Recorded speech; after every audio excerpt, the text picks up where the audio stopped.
Hello everyone. Just want to go over some of the features of the new PRISM so that you will be able to register your students.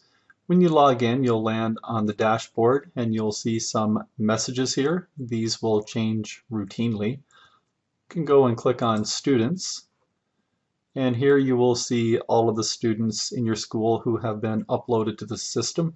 You can see that I only have one student in my fake school here. You can search by name. It can be first name, it can be last name, it can be first and last name. You can search by OEN. Filter by school doesn't really apply to you because you'll only be able to see students in your particular school.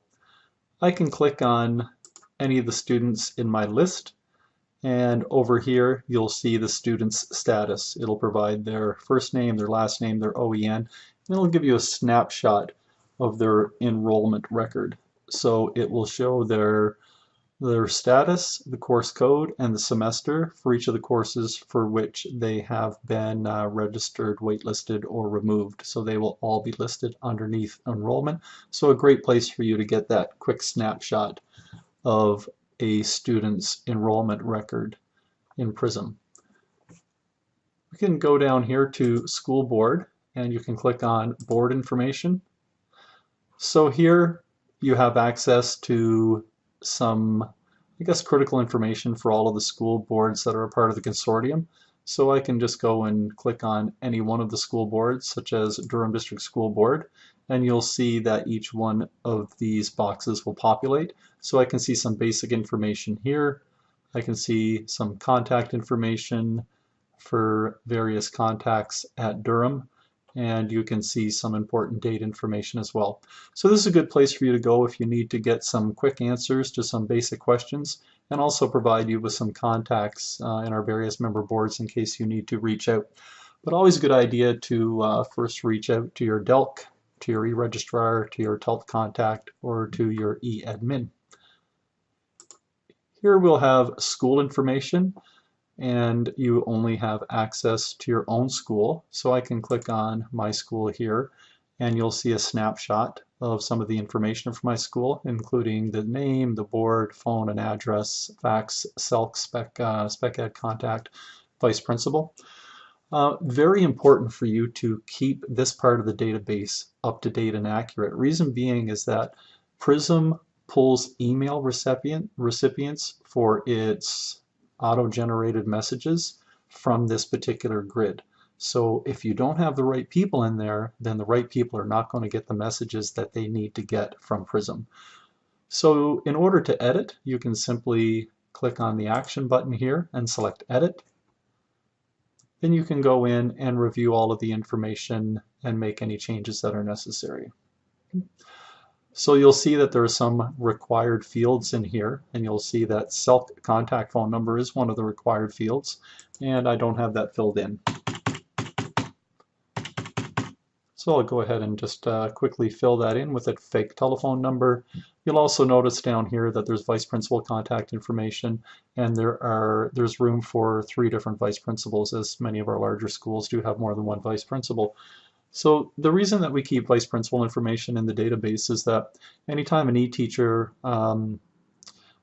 indicates in the database that there is an attendance issue, or indicates in the database that one of their students has a credit alert, so their credit is at risk, then the vice principal is automatically included in any auto-generated correspondence from PRISM.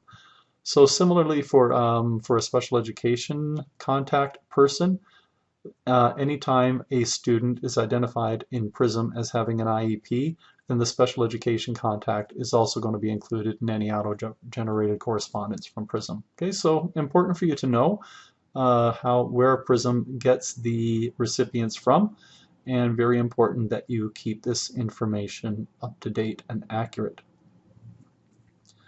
I should have pointed out even back at students here that you can edit student information, and there are some fields in here that are mandatory as well, and so you'll see that I have all of the mandatory fields filled in. So I can just go ahead and click update, and you'll see student updated. Okay, so that's where you would go in order to edit any of your student information.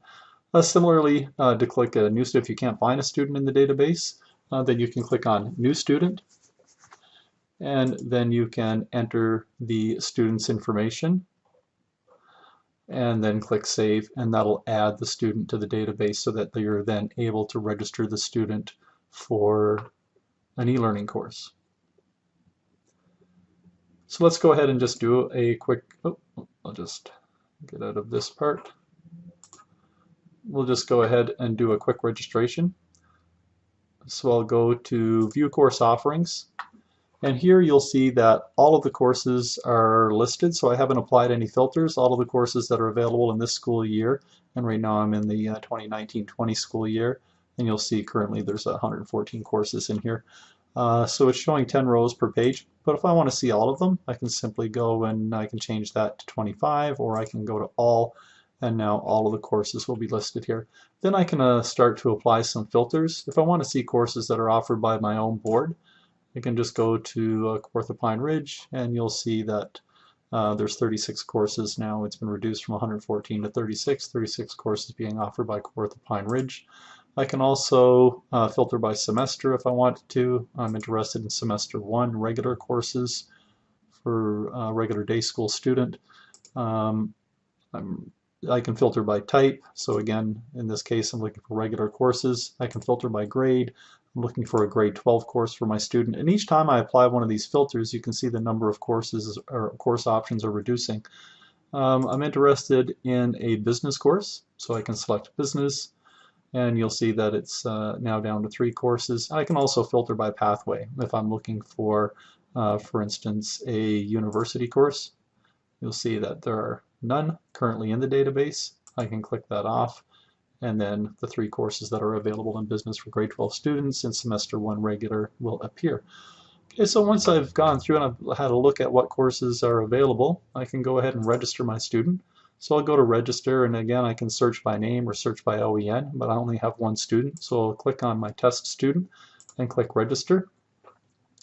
Now there's oftentimes we skip over these messages, but this one's very important.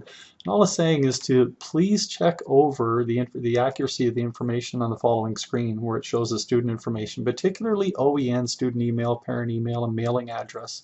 Because those are critical when it comes to communication, both from the database as well as when final reports are mailed out. So I'll just confirm that I actually read that message. Okay, and then I'll go through the student information, and I can see that all of my fields are completed, and I can also see that everything here is accurate. So I'm ready to move on. So I can just simply click confirm. Then I can start to drill down and select the course that I need. So for my course type, I'm looking for a regular course. My semester, I'm looking for semester 1 regular. Subject, I'm looking for, say, a Canadian World Issues course at this time. And you'll see all of the courses that are available to this particular student during semester 1. So I'm going to click the World Issues course, and then I need to provide a reason. So the reason is that this is actually a course that's unavailable to me in my home school. Now, the course, interestingly enough, this course is actually offered, but there's timetabling conflicts, or the course is filled, or whatever. Those are, would also fall under course unavailable to the student in home school. This is a course that I need for graduation, or the student needs for graduation, so required this year. And here it says course not offered in home school. Well, if you recall, I just said the course is actually offered, but it's unavailable to me for a variety of reasons. So I'm not going to check that. I'm going to go ahead and click continue. And then you just want to confirm with the student that they are actually able to log into Brightspace and they can see their My Courses and Other Boards widget. Now, that's really important because I know it takes a tiny bit of extra time, but even if this student isn't going to sit down and show you, at least you can ask them whether or not they are able to successfully log into Brightspace, and if they can see when they log into My Courses and Other Boards widget. Because if they're accepted by another board, that's where the course is going to appear. Okay, so once you confirmed with the student, you can skip this if you like, or if you confirmed it with the student, you can click confirm. And then the last thing you want to tell the student is that make sure that the email address that's contained in the PRISM database here is the one that you're checking regularly, because that's the one that's going to be used for all course correspondence. You click confirm, and then it says the student has already been registered in the course, and that's because I've already registered that student in that particular course. So the student, normally a message would appear saying that the student has been accepted into the course if it's a course that's offered by the student's home board and the course is open and there's space available, or if the course isn't offered by the student's board, or if it is offered and it happens to be filled or closed, then a message will appear saying that the student's been added to the wait list. Okay, so I can go back to students here, and if I need to continue with another registration, I can go ahead and do that. Now those actions also would have generated some email or an email as well, so you can check your email just to confirm that that you have completed the process and you have received the proper messaging. When it comes time to remove students from your wait lists and class lists, and as you know, it's very important to keep your wait lists accurate. We have a lot of students waitlisted for various courses being offered via e-learning, and it's important that these remain accurate and up to date, because we don't want students accepted into courses who no longer require courses. Then it becomes unfair to those other students who are on the wait list, and very difficult for e-teachers to be chasing these students down to get them to log in, only to find out that they no longer require the course. So I'm going to go to remove students from waitlist class lists, and you'll see here that I only have one student. It's my test student, and I want to go ahead and remove this student. So there's a little action button here. I'm just going to click, and it says, are you sure that you want to remove this student from the waitlist? And I'm going to click remove, and the student will have been removed from the waitlist. Now that is just taking a moment. However, rest assured that that it is working properly. So that is basically how you go about seeing your students and editing your students, how you go about updating your school information, how you go about seeing what courses are available to your students, and how you go about registering students for courses, as well as removing those students from wait lists and class lists. Okay, thank you very much. And if you have any questions, remember your DELC and your TELC contact are just a phone call or an email away, and I'm sure they would be happy to help. Thank you very much.